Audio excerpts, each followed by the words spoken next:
They've got the spy, the Chinese spy that was dating the guy, the Eric Swalwell. For like Well, that wasn't confirmed that they were dating, or they were an item for. It wasn't even confirmed that they were an item. She was just helping with like fundraisers and stuff. For a long time, right? Yeah, I mean, she had been around helping people with fundraising here in Washington D.C. and I wouldn't say here because we're not in Washington D.C. That's where I live, but basically, when it comes to, I believe her name is Feng Feng, and or Christine Feng. I think that's Feng Feng. Feng Feng. Sorry, I apologize.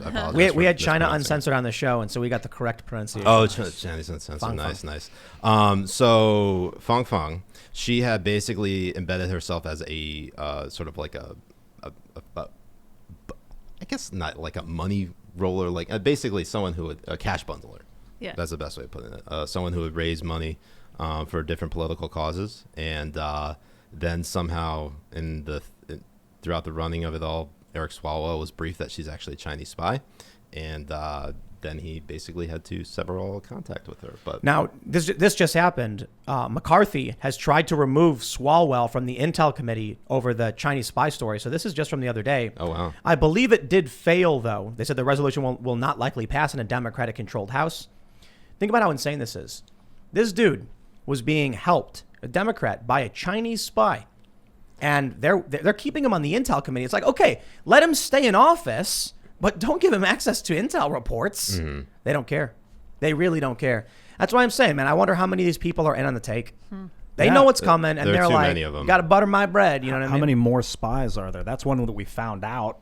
And now we know that the institutions have been infiltrated by basically by the concepts of this, 80-year plan that Yuri Bezmenov talked about it. Other people, it's like they've been in here trying to divide us, and now they're calling it out. Yeah. Because their plan, they're basically activating the plan. Well, we do know that there was a Chinese spy that worked in Senator Dianne Feinstein's office. Mm-hmm. Driver?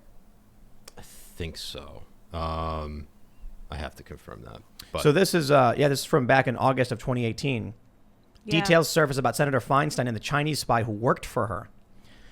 That's crazy. Yeah, I'm pretty sure it was a driver for her. Yeah. And it's not the first time. We've been infiltrated, man. I mean, Mike Pompeo was saying it earlier last year, about a year ago. He said we've been infiltrated at every single level. You name it. Yeah, I mean, it's not surprising at all. I mean, as you said, when you're number one, everyone has a target on your back. Basically every other country, if we're playing Mario Kart, we're in first place. Every country has a blue shell. Yep. Yeah. 100%. Well, essentially, we were in first place. I wonder if/when China does overtake us, maybe they already did, and they're just not going to let us know. You know what I mean? Well, why would they let us know if they could stay in our ranks forever? I mean, and focus on the blue shells on us and not them. And also, not to mention, think of the people who are actually and this is something that people think, oh, just because the Chinese, they have to be a spy. Think about all the non-Chinese spies that there are. I mean, they are spies for the Chinese government, but they're not. Right. They're not ethnically Chinese. But no, but also think about when COVID first started, and they lied to the WHO, and then the WHO ended up lying to the world. China ordered Chinese citizens in various countries to buy personal protective equipment and ship it back to China so they could use it during the pandemic.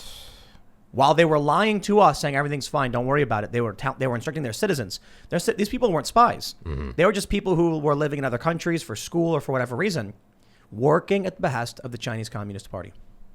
It makes me think of Civilization, the game. Have you ever played that?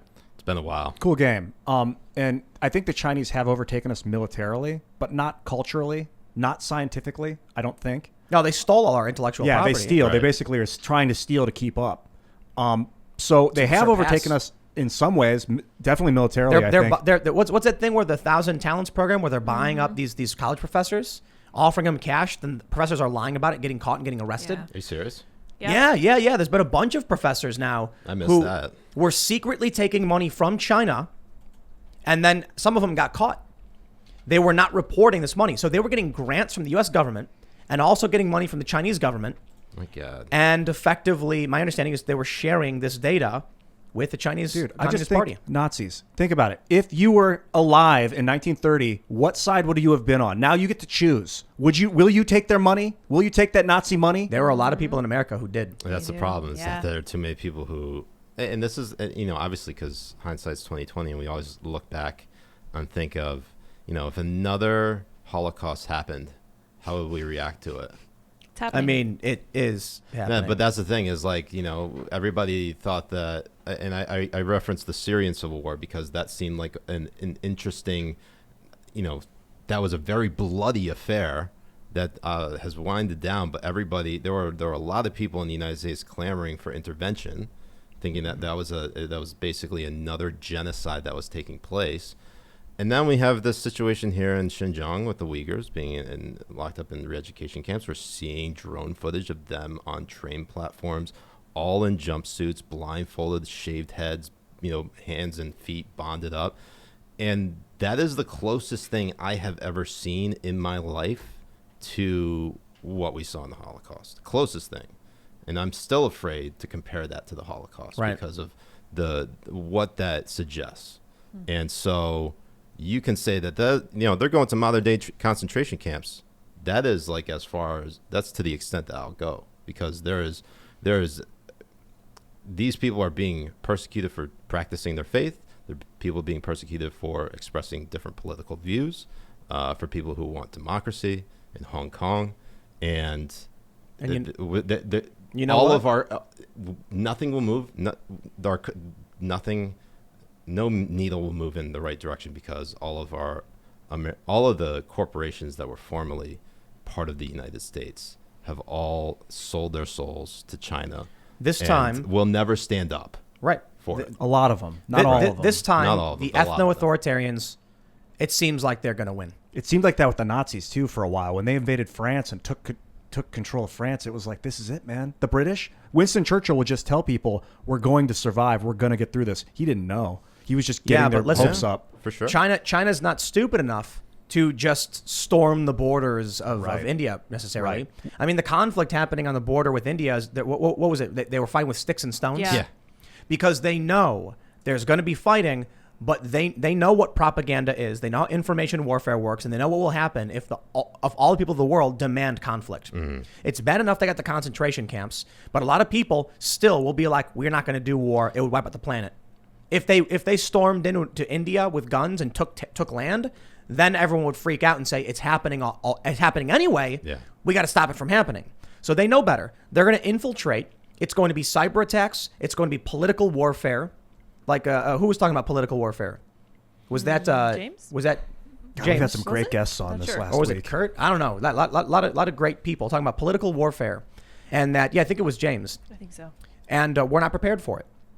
They know you got to be very careful about how people view you, and that's why I think when we see these Chinese officials yelling at the U.S. in a rant for 15 minutes saying that the U.S. is slaughtering black people, they know what they're doing. They're trying to show the world they can make God bleed, because then there will be blood in the water and the sharks will come. Yeah, I mean, so Eddie Izzard, the comedian, although I think that's former name. I apologize if I'm getting it wrong. Eddie That was Izzard, right. yeah. Yeah, I saw Yeah. that recently. No, Yeah. but Wears dresses from time to time. Yeah, dresses in drag. But that might be He a dead runs name. marathons? That might be the dead name. Oh, really? Yeah, Did yeah. he change No. his name? I think so. No, I I didn't saw know. him recently, and He's still has amazing. He still goes by What a Eddie. genius. As far as I can Or she tell. goes by No Eddie Izzard. worries. I apologize. I think he was Either a he or she. cross-dresser, but was not transgender. Anyways, I Eddie could be Izzard, wrong. the comedian, Yes. said something that was really prescient at the time, and it was sort of like analyzing history and how the biggest mistake that Hitler made was not anything he had to do within Germany, those invading other countries. Because you have Mao Zedong, killed probably most people of any other dictator. You had Joseph Stalin, you had Pol Pot, a number of different dictators. The key theme for them, and the reason they were able to stay in power, is that they never invaded any other countries. Yep. And so China came close to it when you had the Korean War, and they were basically trying to impose communism in the Korean Peninsula. Of course, the United States fought back at it, went to stalemate. Now you have North Korea. And now you have China invading many other countries with the Belt and Road Initiative. Exactly. Economically, Exactly. culturally. Look, you can't. We talk about this all the time. 4th and 5th generational warfare. What is the purpose of war? You want to gain control of resources and territory, right? or you want to stop a threat. Maybe it's preemptive war, but usually it's about gaining access to a resource and certain territory for some advantage for your country. Now, how are you going to do that? You're going to march in with guns and force people at gunpoint? Well, that creates resistance and opposition. Right. People say no to that. Or you say, Ian, I'm going to lend you $100 so you can go get that nice new suit you wanted. Thanks, dude. And then we're going to put compounded interest on it. So just don't worry, sign here. And then what happens? Well, I do need the suit. A week goes by, and I go, where's that $10,000 you owe me, buddy? And you're like, whoa, $10,000? Like, yeah, read the deal. Jimmy, break his legs. That's the game. Can I borrow another 10,000? They go, Don't do it. they're going to these people, and they're going to these countries and saying, if you sell your country to me with this deal, you will live like the king of kings. And then when you're dead, we'll take your country. It's a win-win, isn't it? And a lot of these people are like, works for me. The country will improve, the lives of my people will improve, and then in 50 years, China will be in charge with exercising debt and control over our country. Sure, whatever.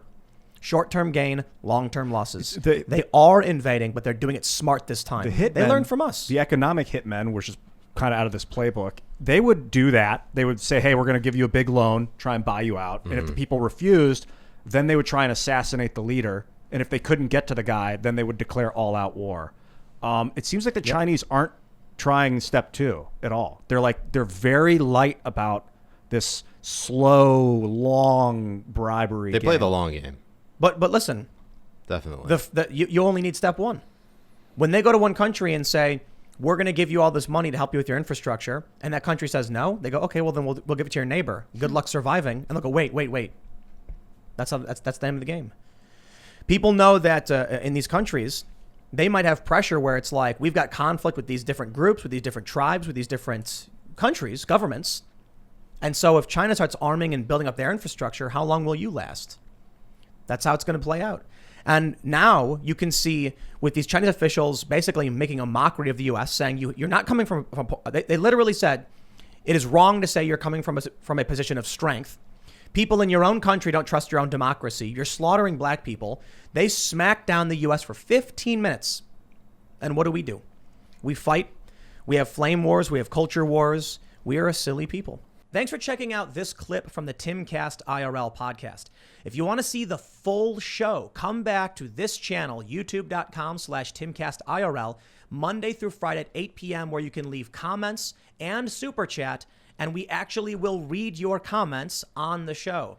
Don't forget to like, share, subscribe, and if you want exclusive members-only content, segments you can't get anywhere else, go to timcast.com, become a member, and we even have full bonus episodes. Thanks for hanging out, and we'll see you all next time.